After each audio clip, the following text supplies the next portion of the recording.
जेलमध्ये थोडा वाद झाला होता, तो मिटला।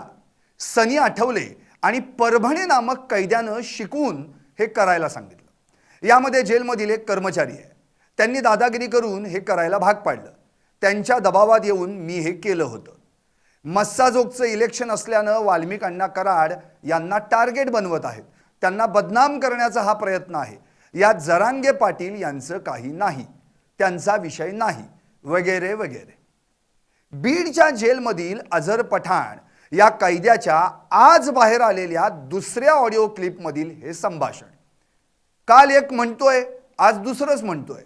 हा अझर पठाण नेमका आहे तरी कोण आणि या कैद्यानं का घेतला यूटर्न? पाहुयात यावरचा हा स्पेशल रिपोर्ट। बीडच्या कैद्याचा यूटर्न, वाल्मिक अण्णा टार्गेटवर, जरांगे पाटलांचा काहीच विषय नाही। नमस्कार, मी संदीप आणि तुम्ही पाहताय LS मराठी। बीड जेलमधील कैदी अझर पठाणची काल एक ऑडिओ क्लिप व्हायरल झाली होती। वाल्मिक कराडच्या टोळीतील गुंडांनी मला मारहाण केली, इतकंच नव्हे तर बीडचा जेलर त्यांचाच माणूस आहे इथपासून मनोज जरांगे पाटलांना गोळ्या घालण्याचा प्लॅन असल्याचा उल्लेख त्या कालच्या ऑडिओ क्लिपमध्ये झाला आणि महाराष्ट्रात एकच खळबळ उडाली। पण आता याच अझर पठाणची आज दुसरी ऑडिओ क्लिप बाहेर आली। त्यात कालच्या क्लिपमधील संभाषण दबावापोटी केल्याचा दावा त्यानं केलाय। त्यामुळे अचानक यूटर्न घेणाऱ्या या पठाणवर का आणि कसा विश्वास ठेवायचा हा प्रश्न पडलाय। कालची ऑडिओ क्लिप आपण कालच सर्वांनी ऐकली होती, त्यामुळे आता सुरुवातीला आजची दुसरी ऑडिओ क्लिप आधी ऐकूयात। हाँ बोलो ना भैया। हेलो, हाँ बोलो भैया। अजहर पठान। हाँ, मेरा वैसा कुछ भी नहीं है यहाँ पे। जो थोड़ी बोला बोली हो गई थी हमारी, हाँ उसमें से हमारा मिट गया।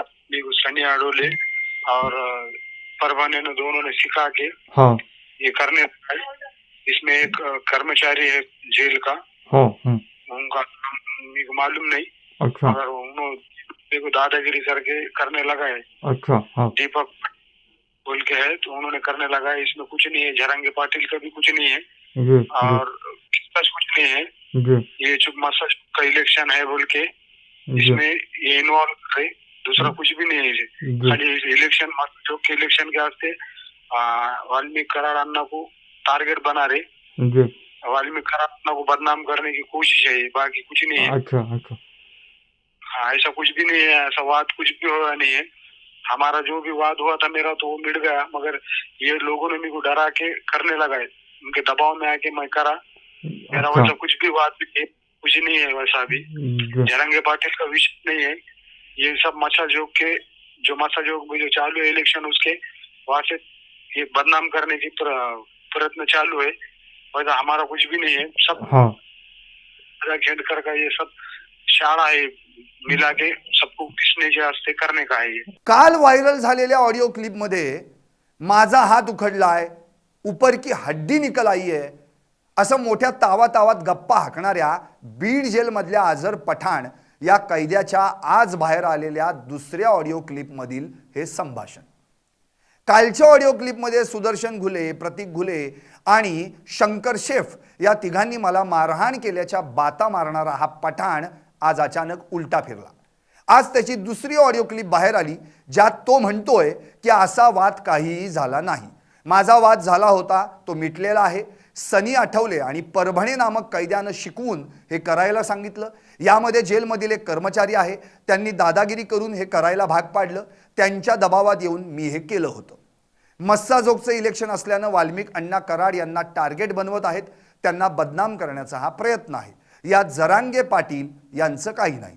आता बोला, कालच्या ऑडिओ क्लिपमधील संभाषण खोटं होतं असं आजच्या ऑडिओ क्लिपमधून सांगणारा हा पठाण आजही खरं बोलतोय, हे कशावरून?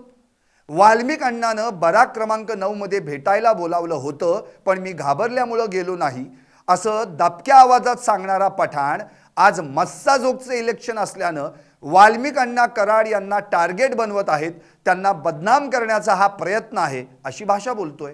मनोज जरांगेंना गोळ्या घालण्याची धमकी दिली जातीये अशी माहिती देणारा पठाण आज जरांगे पाटील यांचं काही नाही असं सांगतोय।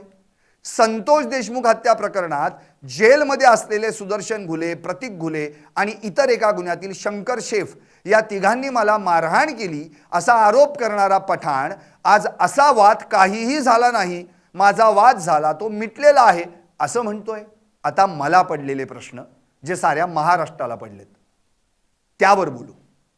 कोण आहे हा अझर पठाण? कालच्या ऑडिओ क्लिपमधून तो जे काही बोलला तो त्याचाच दावा त्यानं आजच्या ऑडिओ क्लिपमधून खोटा ठरवला.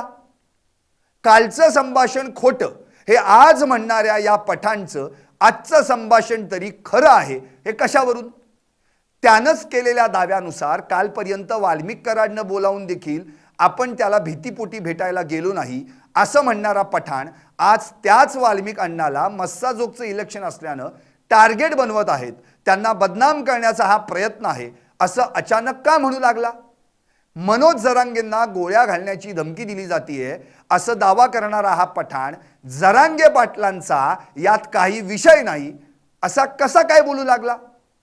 कालपर्यंत सुदर्शन घुले, प्रतीक घुले आणि शंकर शेफ यांची नावं घेणारा पठाण आज सनी आठवले आणि परभणे नामक कैदी आणि जेलमधील एक कुणीतरी कर्मचारी यांची नावं का बरं घेऊ लागला?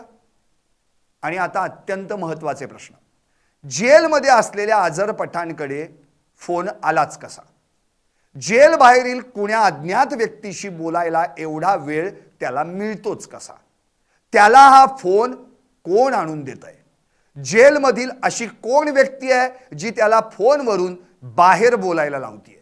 आणि शेवटचा प्रश्न, हा पठाण जेल बाहेर ज्या व्यक्तीशी फोनवरून बोलतोय ती अज्ञात व्यक्ती आहे तरी कोण?